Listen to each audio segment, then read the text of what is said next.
The Texas Comptroller is the state's accountant, elected independently in November. But first, there's the March 3rd primary, where 3 Republicans want the job: Acting Comptroller Kelly Hancock, the Railroad Commissioner Christi Craddick, and former State Senator and businessman Don Huffines.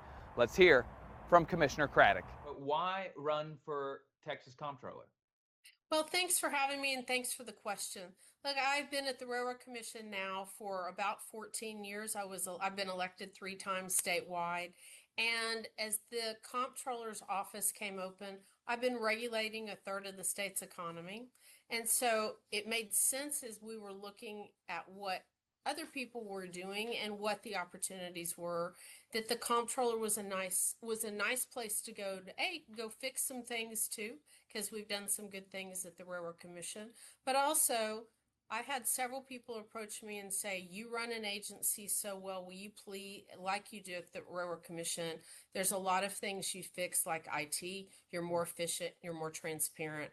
Will you please go do that at the comptroller's office?" And the oil and gas industry really was sad to see me go, but glad to see that they've got somebody who knows what they're doing and knows how to run an agency going to the next agency. Well, double click on that for me. What needs to be fixed in the Comptroller's office? Well, so I think first when you get there, you go audit your own agency, which we did at the Railroad Commission, and make sure you've got the right people in the right positions. Are people being trained appropriately? And are you doing your job and looking for fraud, waste, and abuse within your own agency first and foremost? The second thing I think you do is look at IT and IT upgrades. At the Railroad Commission, when I got there, we were on a mainframe Fortran. That's how old our stuff was. And now everything's being done, is automated. We're now have moved to cloud, frankly, which has been great. I think we ought to be doing that for all agencies, particularly the comptroller. Look, if you're paying taxes, which is what this agency does a lot of, it's the CFO of the state, the comptroller, you ought to be able to file your taxes online, get your rebates online, ask questions online, or somebody ought to answer the phone, right? So that's the way I think you ought to run an agency and is look at it like a business and make sure you're more transparent about where your tax dollars are going, how they're being spent, and where we can find some cost savings. So those are a couple of things I've been priorities of mine since I started. So you're running against former State Senator Don Huffines and now former State Senator Kelly Hancock and now acting comptroller. Both these two have been around state government for a while, like yourself. What separates you between these other 2 candidates? Well, I think first and foremost, I've run statewide 3 times and won all 3 times. I've won every race that I've run, and I ran the first time, and I'm running this time because I think there are issues that need to be fixed, and I can do it better than anybody else. But also, I've got relationships across the state, and they're having to meet people and get to know people, and I know a lot of people have a lot of great support across the state. So I think that makes a big difference. And the experience running a state agency is not being in the Senate. It is running an agency and understanding where the challenges are and having relationships with the legislature as well as another piece of it. You have to tell the legislature how much money that they get to spend, right?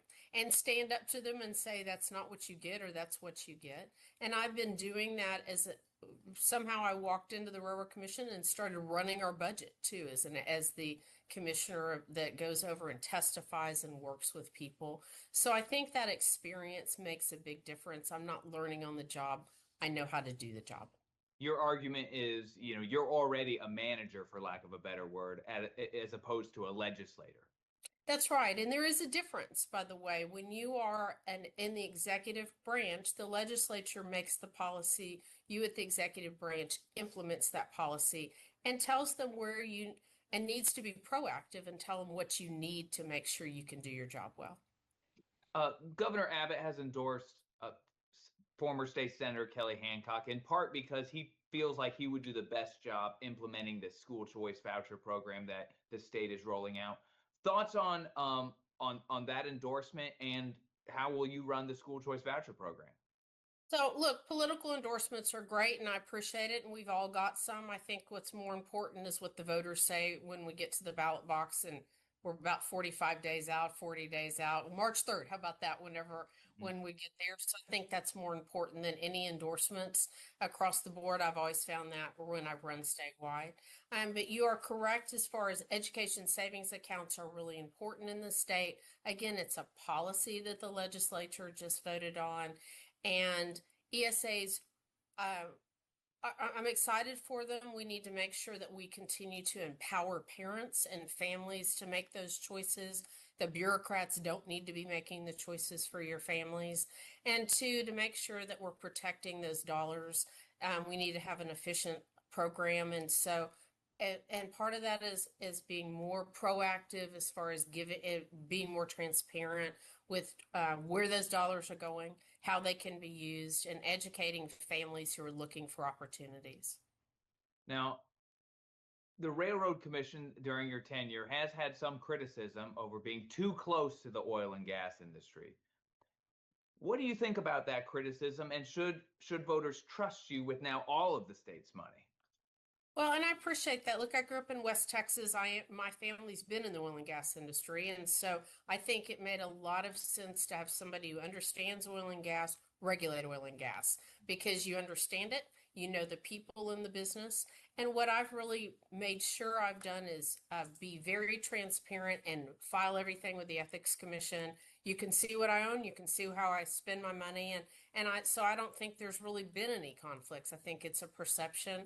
And I don't see that there'll be any conflicts here. We're all business people, but having some experience about how to know how to run an agency and what to do with dollars, and how to make sure every single day.